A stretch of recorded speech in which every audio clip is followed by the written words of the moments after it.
estudar aí sobre o restante da declaração de Paulo, né? Viver e morrer por Cristo.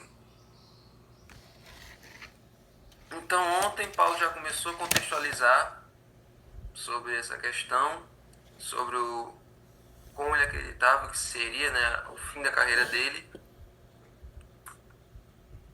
E aí no verso 23 e 24 ele diz o seguinte: estou cercado pelos dois lados. Que dois lados?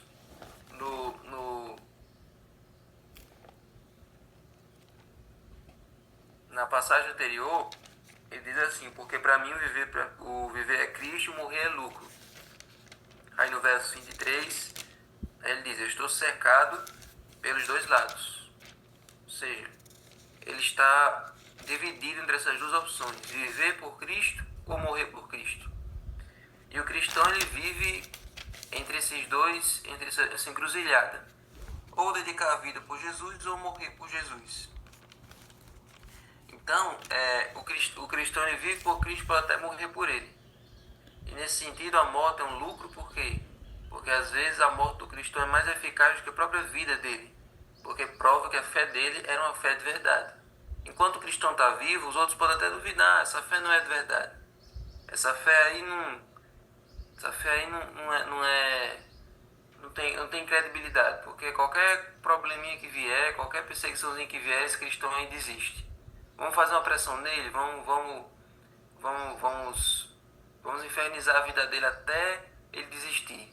Então, enquanto o cristão está vivo, os outros duvidam da sua fé. Mas quando o cristão prefere morrer do que abdicar da sua fé, aí sim os outros percebem o quanto a fé dele era genuína, o quanto a fé dele era de verdade. Então, por isso que o cristão vive nesse dilema. Aí, vamos terminar o verso 23. Estou cercado pelos dois lados, tendo o desejo de partir e estar com Cristo, que é incomparavelmente melhor. E o verso 24. Mas por causa de vocês, é mais necessário que eu continue a viver. De imediato, o cristão, ele já sabe que a morte, ela é como um sono. Todos nós já temos essa noção. A morte é como um sono, é uma realidade que nós ficamos completamente inconscientes. É comparado ao momento do sono, porque no sono no momento que a gente dorme, até o momento que a gente acorda, a gente não percebe a passagem do tempo. Tem gente que dorme 6 horas, tem gente que dorme 8 horas, tem gente que dorme 12 horas, e tem gente que até dorme o dia todo, pessoas que têm paralisia do sono. Mas no momento que dorme até o momento que acorda, é como se tivesse passado um segundo. Então por isso que a Bíblia usa essa simbologia da morte como um sono, como um estado de inconsciência. Agora Paulo, nesses versos aqui, ele revela o desejo de partir e estar com Cristo, e muitas pessoas, de forma errada, elas interpretam esse verso como se Paulo estivesse querendo morrer, como se Paulo estivesse desejando morrer, como se estivesse depressivo, como se estivesse com vontade de se suicidar, mas isso não é verdade. O cristão, ele não deseja a morte. O cristão, ele não fica procurando a morte.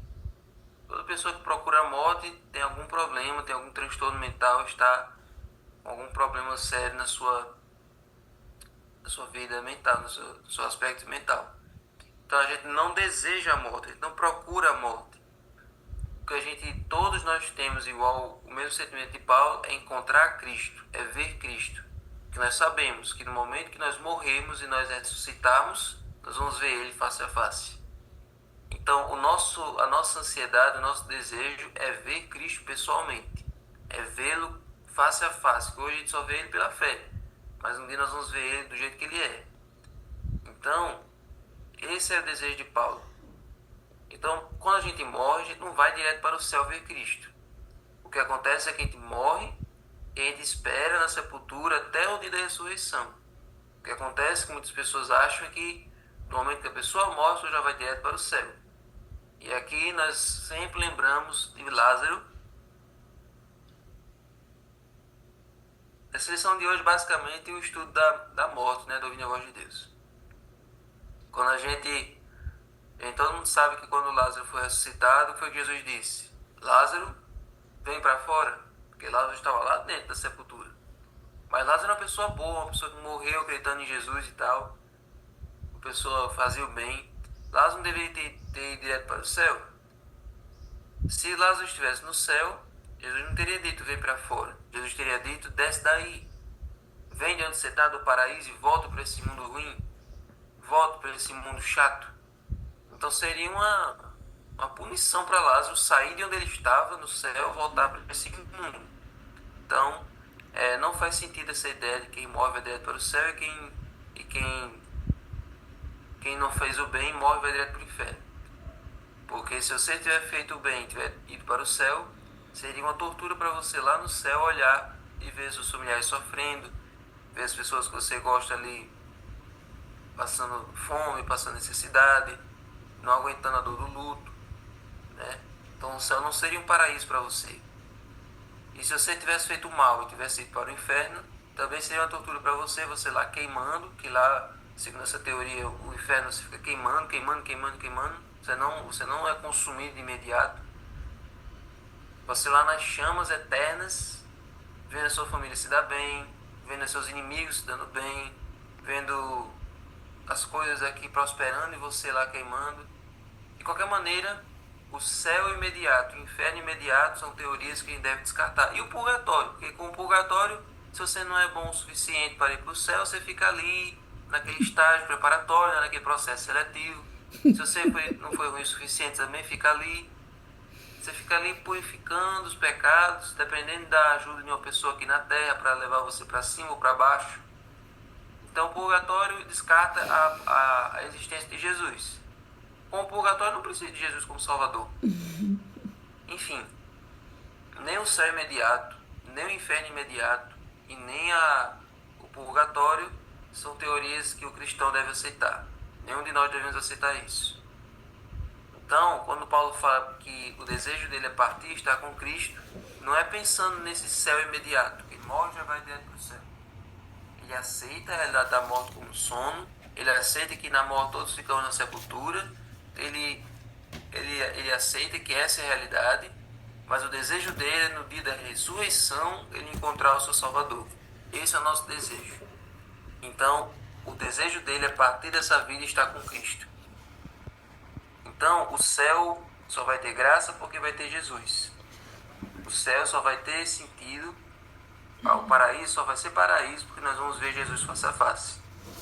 Pode ter tudo que for, pode ter tudo de maravilhoso que for, do jeito que está lá em Apocalipse 21 e 22.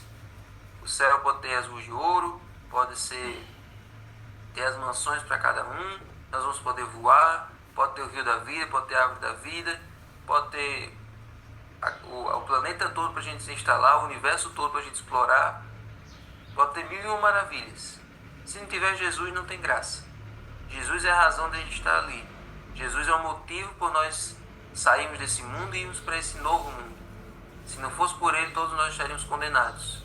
Então, por isso que o desejo de todo cristão é encontrar Jesus. Mais do que encontrar os apóstolos, mais do que encontrar os patriarcas, mais do que rever os queridos que a gente morreu, os queridos que a gente perdeu, né?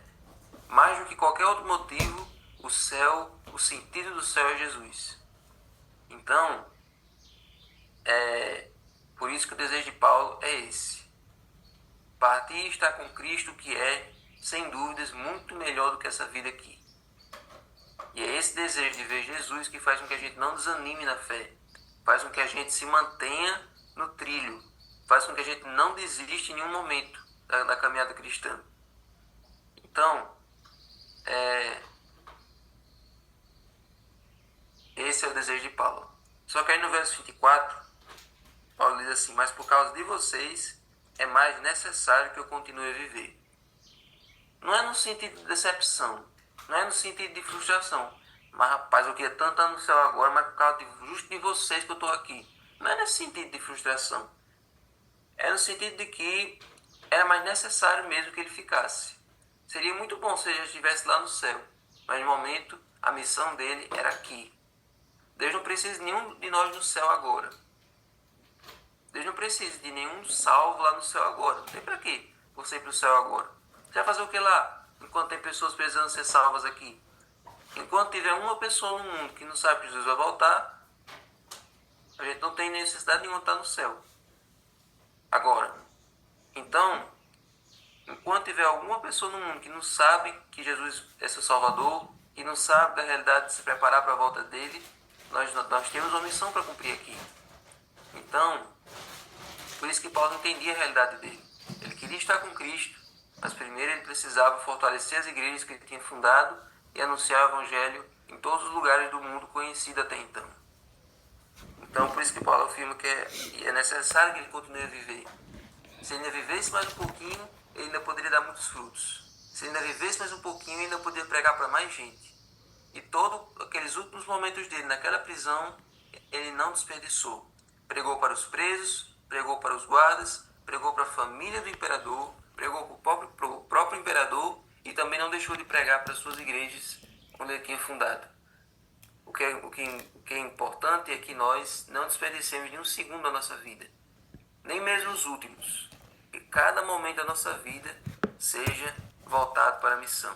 Até a nossa morte seja um testemunho para os outros. Então, essa foi a lição de hoje. Que nós possamos ter nossos olhos fixos em Jesus, olhando para Ele, o autor e consumador da nossa fé. Que a nossa vida seja para Ele, que a nossa morte também seja para Ele. E que o tempo todo nós estejamos desejosos de ver Ele face a face. Mas enquanto não vemos Ele face a face, que possamos cumprir a vontade dEle e pregar o Evangelho nesse mundo. Amém? Senhor Deus, muito obrigado pelo estudo da lição de hoje. Muito obrigado por cada pessoa que entrou. Agora abençoe o estudo do livro e que nós possamos, Senhor, não nos esquecermos de Ti e termos a nossa mente ligada a Ti em todos os momentos da nossa vida. Em nome de Jesus. Amém.